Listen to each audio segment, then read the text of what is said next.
যতগুলো নদী ছিল সব ঘরাবার বন্ধ, খাওয়া তো নাই। তখন কিভাবে যাবে? শাহজালাল বললেন চিন্তার কোনো কারণ নাই, আপনারা তো জানেন কি বিষয়ে গেছিলেন, আপনারা বলুন কি বিষয়ে গেছিলেন? আমরা তো সিলেটি বাবার সন্তান, আমরা জানাম কি হয়ে গেল, কিস্তি হয়ে গেল। এটা কি একটা পানির মাঝে এইভাবে জানামাজ পালানোর পরে এটা কিস্তি হয়ে যাওয়া, এটা প্রকাশ্য, এটা স্পষ্ট নিয়ামত কিনা? এই স্পষ্ট নিয়ামত কিনা? শাহজালাল যখন এসেছেন, শাহজালাল থেকে আমরা নামাজ ভাষাক্ত পাই নাই, শাহজালাল থেকে আমরা রোজা পাই নাই, শাহজালাল থেকে দলিল পাই নাই, শাহজালাল থেকে আমরা কি পেয়েছি? মিলাদ পেয়েছি। পূর্ববর্তী যে পথে তারা চলে গেছে সেই শাহজালালের পথে আমরা এত বুঝি না, আমাদের পূর্ববর্তীদের পথে আমরা টিকে থাকতে হবে, ঠিক কিনা? পূর্ববর্তীদের পথে টিকে থাকতে হবে।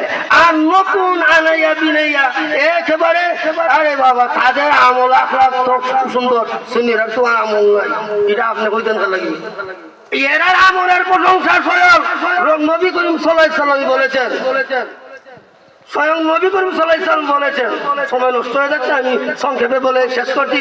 নবী সাল্লাল্লাহু আলাইহি ওয়াসাল্লামের সামনে এক বেয়াদব ছিল, সে নবীকে বলছিল, নবী এ মুহাম্মদ তুমি ইত্তাকুল্লাহ, আল্লাহকে ভয় করো। তখন রাসূল বলেছিলেন, আমি যদি আল্লাহকে ভয় না করি কে আছে ভয় করা?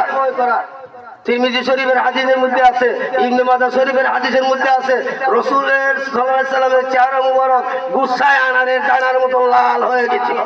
সাহাবায়ে কেরাম রাসূল সাল্লাল্লাহু আলাইহি ওয়াসাল্লামের একটু সামান্য বিরক্তি কষ্টের কারণ যদি কেউ হয়, তাহলে তারা কত কষ্ট হয়তো।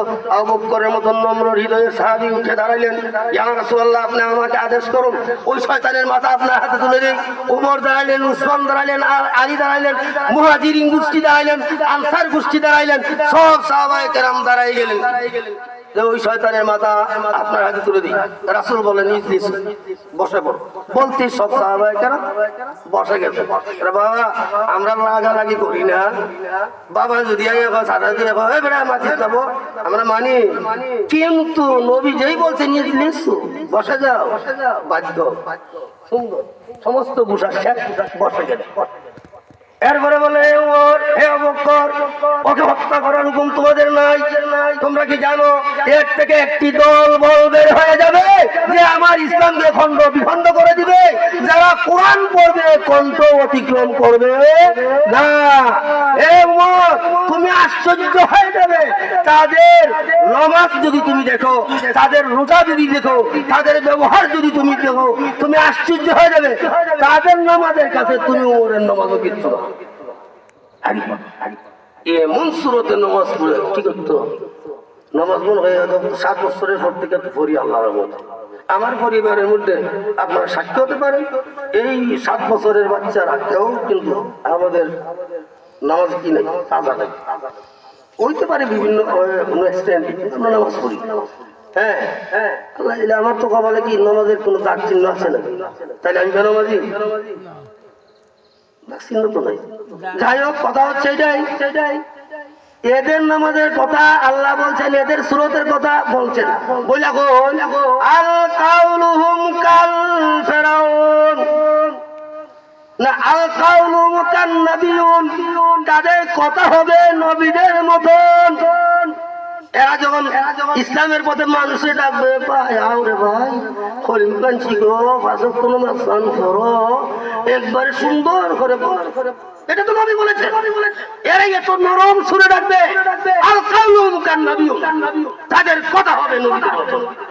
আল ফাইলুহুম কাল ফিরাউন, কিন্তু তাদের কাজ হবে ফেরাউনের মতন দুকাবাজি। আল কলবুহুম কাল জিলবুন, তাদের আত্মা হবে বাঘের মতন, বাঘের কলিজার মতন শক্ত। বাঘ যেমন শিকারকে ধইরা খায়, একটু কাকুতি মিনতির প্রতি কি মায়া লাগে তা? আরে মিয়া, একদিনে কতটা ডিস্ট্রিক্টে মারা হয়েছিল বোমা মনে আছে নি? এই ডাক্তারের চেম্বারও বোমা মেরেছে, রোগী মা বাচ্চার নিয়ে গেছে ডাক্তারের চেম্বারও। এই পরের দিনের পত্রিকার খবর, ওই ছেলের হাত পা বোমার কারণে গাছের গায়ে লটকে গেছে, ডাক্তার মারা গেছে। বোমা মারতে সময় অন্তরটা কিটা ছিল, বাঘের মতন। ওই যে নবী বলেছেন আল কলবুহুম কান চিবুন তাদের মানে কলব হবে বাঘের মতো। আরে মিয়া, মসজিদের ইজ্জত রক্ষা করা মুসলমানদের জন্য কি দায়িত্ব কিনা? আরে কিয়ামতের তো একটা লক্ষণ, টাইলস হবে, ফাইলস হবে, মসজিদ সজ্জিত হবে, কিয়ামতের একটা লক্ষণ। নামাজি থাকবে না, আগে বলেছেন না হুজুররা।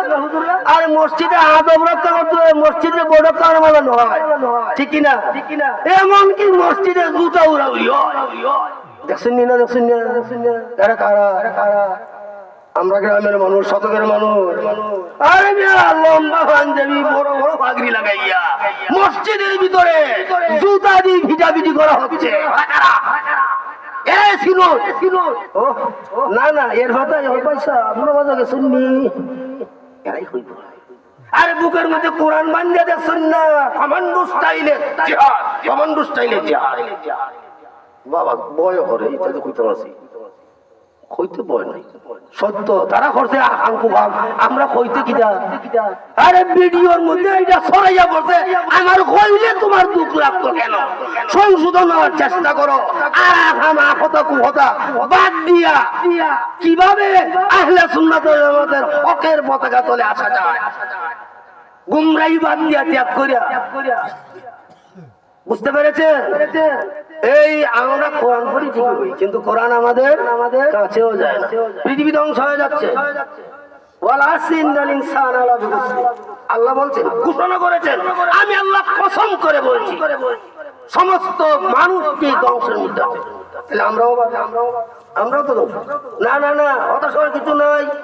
আল্লাহ বলে ইন্নাল্লাযীনা আমানু, সব মানুষ ধ্বংস হবে, ওই মানুষদের মধ্য থেকে যারা ঈমানদার তারা ধ্বংস হবে না। ঈমানদার হওয়াটা কঠিন আছে। আবার বলেন ধ্বংস তিন শ্রেণী মানুষ, ঈমানদার হবে না, ওয়ামিলুস সালিহাত। ওই ঈমানদারের যদি আমলে সলিহ থাকে, আমলে সলিহ বুঝেননি? ওই যে একটু আগে এক বক্তা বলছেন না যে আমরা ফাঁসের বাড়ির মানুষের মুরুখটা যদি আপনার ঘরে আসে, আপনার ঘরে ধান খায় ক্ষতি করে, বাড়িটা মাইরা ঠ্যাং ল্যাংরা করতে, ওই সময় আপনি একটুকু বিবেক আপনার বাঁধে না। এটাকে আমলে সলিহা। সামাজিক রূপ চতুর্দিকে, পারিবারিক রূপ চতুর্দিকে, সব দিকে রূপ। ডাক্তার সাহেবরা খালি ঔষধ দিচ্ছেন, ইমানি ঔষধের দরকার। এরপরে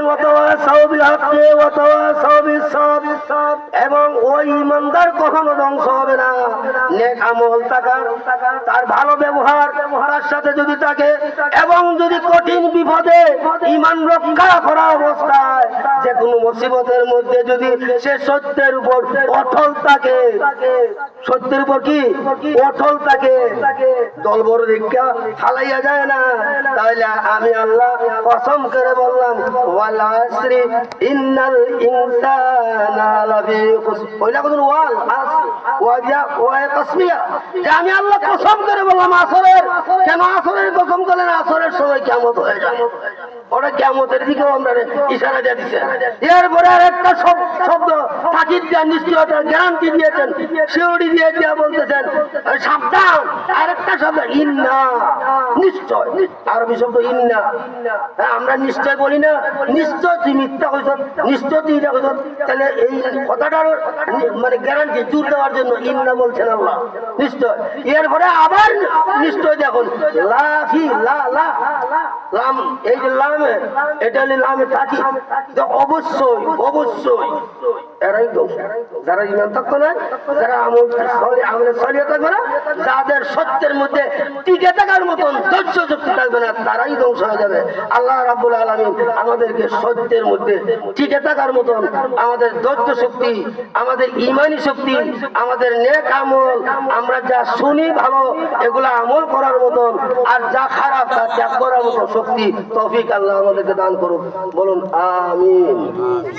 আমি আমার আলোচনা যদি আপনারা কষ্ট হয়ে যায়, আমি আপনাদের কাছে ক্ষমা চাচ্ছি। আসসালামু আলাইকুম ওয়া রাহমাতুল্লাহি ওয়া বারাকাতুহু।